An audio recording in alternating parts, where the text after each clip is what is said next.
Hey everyone, welcome back to episode 5 of Dubai or Not Dubai. Today this episode is coming to you from the beautiful Port de la Mer, and I'm actually currently inside one of my listings, which I'll put the link here so you can check it out. It's a beautiful 2-bed on the 3rd floor with full sea views. It's a really great unit and also a really great price, so make sure you check that out. If you don't know where I am right now, Port de la Mer, I did cover everything you need to know in episode 3, so make sure you check that out too. But today, this episode is going to be talking all about living in London versus living in Dubai. Now, just note that I did live in London for 6 years prior to moving to Dubai, so I'd like to think I know a little bit about living in London. But we're going to start on the real estate side of things and talk about investment. Now, both of these, London and Dubai, do come up very high on the list when you are talking to people about investing in real estate, but there are differences, and depending on what type of investor you are will depend on which one is best for you. So we're going to start with rental yields. Now in London, this is talking on average, the average percentage for a rental yield is 5%, whereas here in Dubai it can actually be up to 9%, which is a massive difference when you're looking at where to invest and what's going to bring you the best return on investment within that rental yield. So obviously that doesn't mean that everywhere in Dubai is going to get you that 9%, but if it is a good investment, then you will get higher than you would if you were in London. We're going to move on to tax, which is probably one of the bigger comparisons. So in London, it imposes 10 to 18% tax for capital gains, which is obviously not very favourable for new real estate investors or first-time buyers or people that are looking to invest in real estate in the future. Here in Dubai, we have no tax on income, no property tax, which is a massive advantage. It means that you can probably potentially buy 2 units rather than 1 if you're in London. It obviously offers you that greater return on investment. So all in all, when we're talking about tax, Dubai is definitely more favourable for real estate investors on that front. Moving on to something which is quite interesting, and I might do a full episode just on the ins and outs of this, so I'm just going to briefly go over. Buying in London doesn't necessarily guarantee you a residency. Now, here in Dubai, the rules change constantly, but if you do buy property in Dubai, you may actually be eligible for a 10-year golden visa, which is absolutely huge for property investors. Now, currently the property value has to be above 2 million AED, so 2 million dirham. You obviously have to hit other criterias, but it does change quite frequently, but I would say it's pretty accessible for the majority of people to hit that eligibility to then have that 10-year golden visa. It comes with lots of benefits. One of them is that you can also sponsor your family on your 10-year golden visa. So that's probably one of the major things that Dubai offers for real estate investors, and also for people who are just buying end users to actually live in. You can still be eligible for that 10-year golden visa as well. Moving on to lifestyle. Obviously, everybody says it, but the number one factor about Dubai is it is 99% of the time always hot and always sunny, so that attracts a lot of real estate investors in. If you want to turn your unit into a holiday home, if you want to let it out long term, if you want to come on holiday and live in it yourself, the weather brings people here. It doesn't rain too much here in Dubai at all, so that is a massive advantage for the lifestyle side of things. It does mean you can go out and do things any day of the week, but the only downside to that is obviously in summer it does become a little bit too hot, which is why a lot of people that live here, that are residents, they actually do go elsewhere for the 4 to 6 weeks of summer just to cool down a little bit, because sometimes it can hit up to 50 degrees Celsius here in Dubai. So obviously some people may personally find that London is maybe more favourable if you're used to that cooler weather and you like a bit of rain.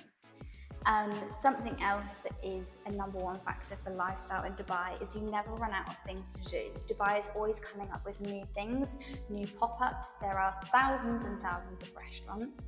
There are endless activities for basically any age, any range, and anything you want to do, you basically can get it done in Dubai. And it also offers really unique experiences as well, which I think is a little bit different to London. Personally, when I lived there, obviously I lived there for 6 years, towards the end I was kind of running out of new things to maybe try or new things to do and go and see, but again that could just be a personal preference. The last one is maybe more favourable to London. Obviously it has more green spaces, although moving into the new off-plan projects here in Dubai, a lot of them are coming with open green spaces. You've obviously got Gaff Woods, which is a full forest. So I do think they will even out on that front in comparisons of green space. Maybe you can go on a few more walks in London because of the temperature, but I do think that Dubai is coming up in terms of its green areas and the surroundings for people that do live here. Another one is opportunities. Now, both I do think offer amazing opportunities. Maybe more international networks you could get from Dubai, here in Dubai, meeting other people. But I think they're pretty on par when you're talking about networking and knowing people and going to places. We're going to quickly move on to prices. Now, this is fully averages, but the number to remember is that the average property price in the London region from July 2023 to July 2024, the average property price is £696,000, which is equivalent to around 3.6 million dirham. And the average property price in Dubai is £595, which is equivalent to 2.7-ish million dirham. That's quite a big difference when you're looking at the average property price. Of course, it does depend on what you're looking for, apartment, villa, townhouse, mansion. It does very much vary, but this is just an average overall, so that's something to keep in mind and think about.